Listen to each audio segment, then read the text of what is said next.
Thank you, Dr. Benyon. Our next speaker is Dr. Tricia Fredericks. She's an assistant professor in the Division of Gynecologic Oncology. She will be speaking on the updates in cervical cancer. Thank you very much. The objectives for today are, again, to review the updated FIGO staging, and then to review the recent literature and new recommendations regarding surgical management of early cervical cancer.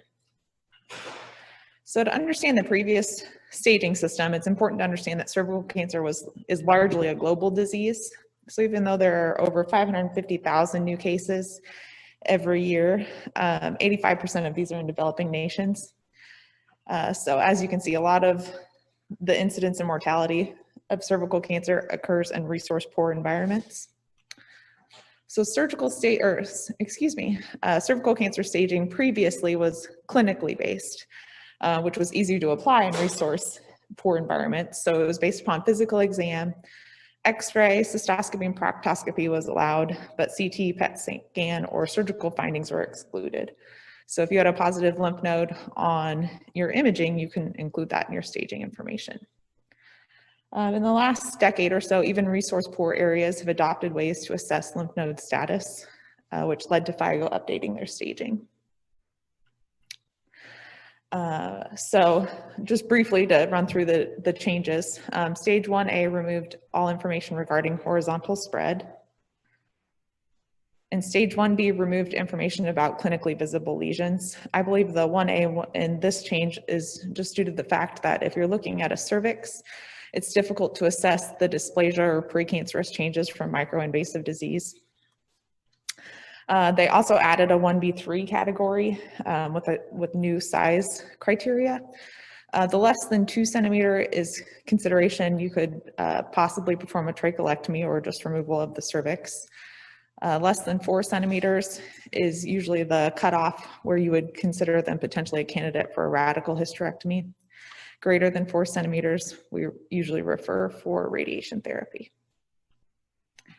There were no changes to stage 2. And stage 3 is where they included the information for now lymph node involvement.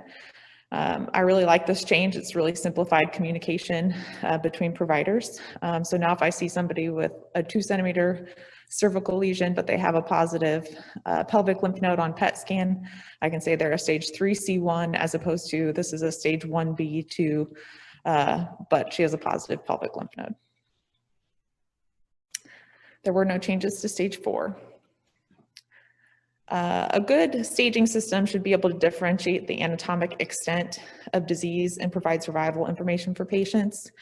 So now by allowing us to include lymph node status, I think the staging system hopefully will do a better job of those things. In addition, I like it because it now provides better guidance for ordering imaging studies when these patients first come to you in clinic. And then, like I said, it simplifies communication between providers. The stage now, if they're a 3C, that implies the same information as why I'm referring these patients for radiation treatments, as opposed to me having to explicitly state, you know, this is not a candidate for a radical hysterectomy due to positive lymph node.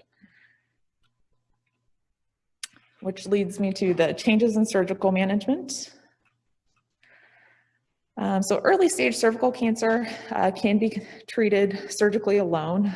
For the very early stage 1A ones without LVSI, they can be managed by a cone or just the traditional extrafascial hysterectomy. If they're a stage 1A1 with LVSI, 1A2, 1B1, or 1B2, we could consider them candidates for radical hysterectomy if we believe that by the surgery alone, they will not need any adjuvant radiation therapy. A radical hysterectomy differs from the traditional hysterectomy in the fact that in addition to removing the uterus and cervix, we also remove the upper portion of the vagina, the perimetria, which is the tissue on either side of the uterus, to the pelvic sidewall and the pelvic lymph nodes. This is a much more complicated procedure, longer OR time, increased risk of blood loss, increased risk of complications. It was traditionally performed through an abdominal approach. And then as we became proficient at minimally invasive methods, we adapted this procedure to be performed either laparoscopically or robotically. This was not really very well studied when we initially adopted this approach, but a few retrospective or single institution studies led us to believe there were similar outcomes. Then came the laparoscopic approach for cervical cancer trial. This was initially presented at our annual meeting in 2018. The primary objective was to compare disease-free survival at 4.5 years between patients who had undergone a minimally invasive radical hysterectomy, so that could be laparoscopic or robotic, versus an open traditional abdominal radical hysterectomy for early stage cervical cancer. Some other of the secondary objectives were patterns of recurrence and overall survival.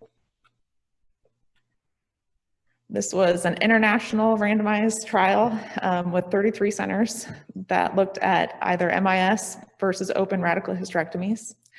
It was based to be a non-inferiority design, so stating that MIS was within 7.2% disease-free survival of the laparotomy or open radical hysterectomy group. This was based on a 97.5% one-sided confidence interval with 90% power.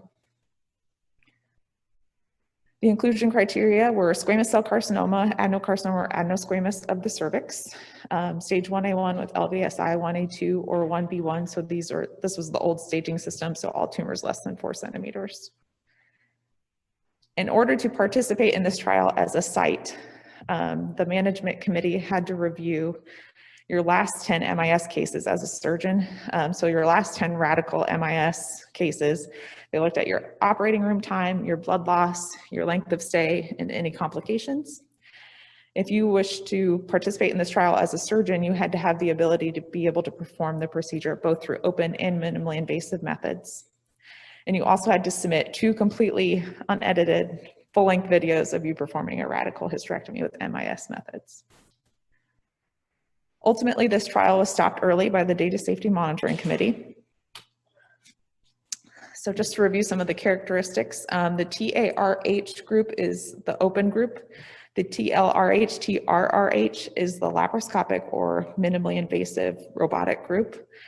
They were well matched in age, BMI, stage of disease. Both their OR times and median length of stay, there was no difference. Looking at the histopathology, there was no statistically significant differences in cell type or grade. The only statistically significant difference between the 2 groups was that the minimally invasive group had more tumors that were superficially invasive, so that should have benefited that group. They were well matched in tumor size, LVSI, parametria, positivity, and positive vaginal margins.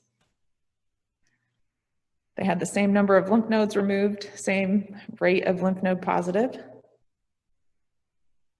So this is looking at the primary outcome, the disease-free survival. So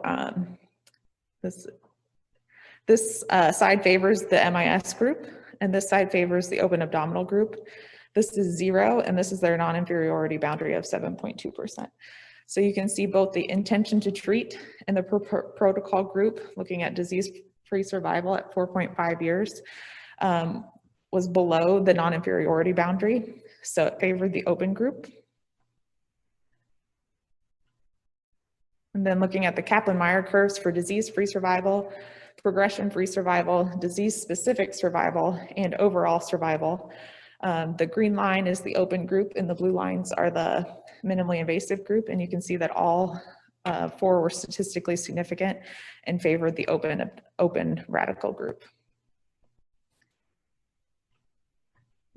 So then also looking at local regional recurrences, the MIS group had more local regional recurrences than the open group did.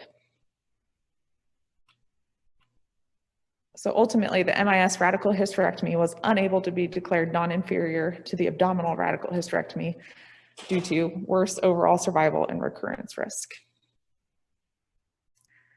So that study was, study was immediately followed by this study at the same meeting. MD Anderson performed a comparative effectiveness of minimally invasive staging surgery in women with early stage cervical cancer. So this was a national observational study looking at all-cause mortality between the MIS and open radical hysterectomy. This was looking at 1A2 and 1B1 cervical cancer patients. The primary analysis compared all-cause mortality looking at propensity scores between the years 2010 and 2013 using the National Cancer Database. The secondary analysis they performed was with an interrupted time series between the years 2000 and 2010. And this was using SEER database information to evaluate how adoption of MIS affected survival. 2006 was the year where MIS surgery was really starting to be increased for radical hysterectomies. And so this looked at the years immediately before and immediately after adoption. So looking at the results of their study, MIS resulted in a 48% higher hazard of death from any cause, and that confidence interval did not cross 1. So this pink group is the MIS group and the blue group is the open group. Then looking at the adjusted probability of death, both at 4 and 5 years, was statistically significant to favor the open group. I thought that this part of their study was very interesting. This was their secondary analysis using the SEER data. So they looked at 4-year relative survival each year. And so these little dots are the proportion of the radical hysterectomies performed with minimally invasive surgery. So 2006 was the year where they really, the proportion increased. So you can see it in the years leading up to 2006, there's a non-significant but trend towards improved survival each year. Then after 2006, there was a statistically significant change with a decrease of 1% survival per year. The argument they also discussed during this presentation was that if we were performing the same, what we think is the same procedure with minimally invasive methods, because we think that it leads to better outcomes for our patients with postoperative complications and morbidity, not only should we expect to see at least the line continue, but we should actually expect to see the slope to increase, and instead it went down. So after this meeting, both of these studies were published in the New England Journal of Medicine, and the FDA released a statement of caution regarding robotic surgery. GYN oncologists did not like the results of this trial. We believe we were performing the same procedure, and so we didn't understand why robotics or laparoscopic would change the outcomes. So there were a lot of people trying to figure out, why did this trial have these results, and is there something we could have changed, or is there some problem with the trial? So some of the criticisms were, did the individual sites have enough proficiency at minimally invasive surgery, but they had to submit full-length videos, so arguably they should have.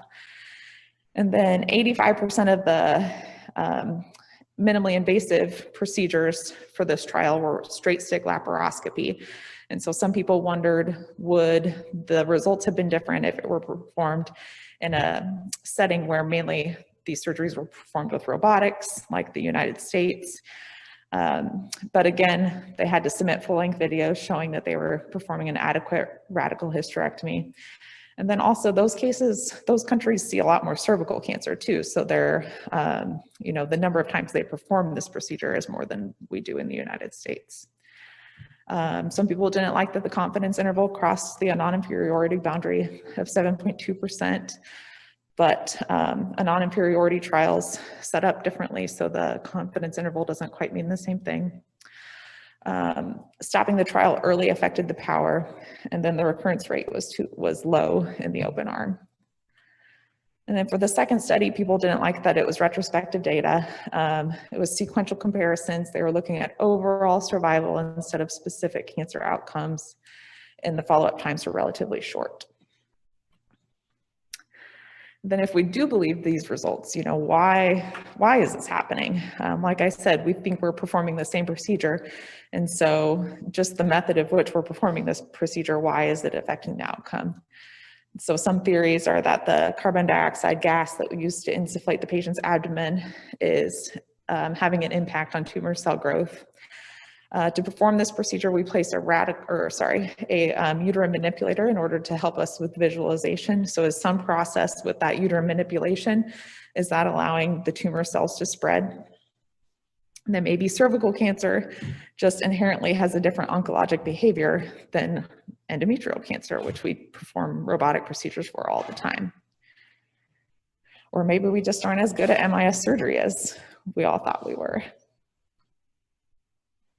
So this was widely debated and discussed for an entire year. Many editorials were published trying to find fault with the LAC trial, which actually led to, at the next annual meeting, an entire special session regarding the LAC trial. So again, Dr. Ramirez got up, represented his information, and defended his trial from all of the editorials very eloquently. There were still, even after all of that, very many passionate believers in minimally invasive surgery, stating that they anecdotally aren't seeing the same information in their patients at their institution. A lot of people want a trial like this repeated, but then there's questioning the ethics of repeating such a large trial, and can you get IRB approval to randomize patients to an outcome or to a treatment group where the outcomes have been shown to be worse in a randomized controlled trial. Overall, the impression was that minimally invasive radical hysterectomies were being abandoned at most major academic centers. Interestingly enough, after these two studies were published, a lot of groups and countries went and looked at their own retrospective data and did appropriate studies, and actually time after time found the same information. So if you looked at minimally invasive groups, they had worse survival outcomes. If you looked at laparoscopic versus robotic versus open, the laparoscopic and the robotics had worse outcomes. So collectively, all of the studies suggested adverse oncologic outcomes for the MIS radicals, and it was published in this current opinion. So it changed the landscape of how we practice, really, for early cervical cancer. SGO released a statement saying that the contemporary literature suggests poorer survival outcomes, and that we should consider this when counseling our patients. Europe and NCCN even took it a step further, saying that the open approach is the gold standard. There are still many lingering questions and studies probably to be performed about this. What about lower risk cancers? For the stage 1A ones, as I said earlier, we just need to treat those with a routine extrafascial hysterectomy. Are those okay to be performed through minimally invasive methods? The tumors less than 2 centimeters don't carry the same recurrence risk, so is it okay to perform those with a minimally invasive radical hysterectomy?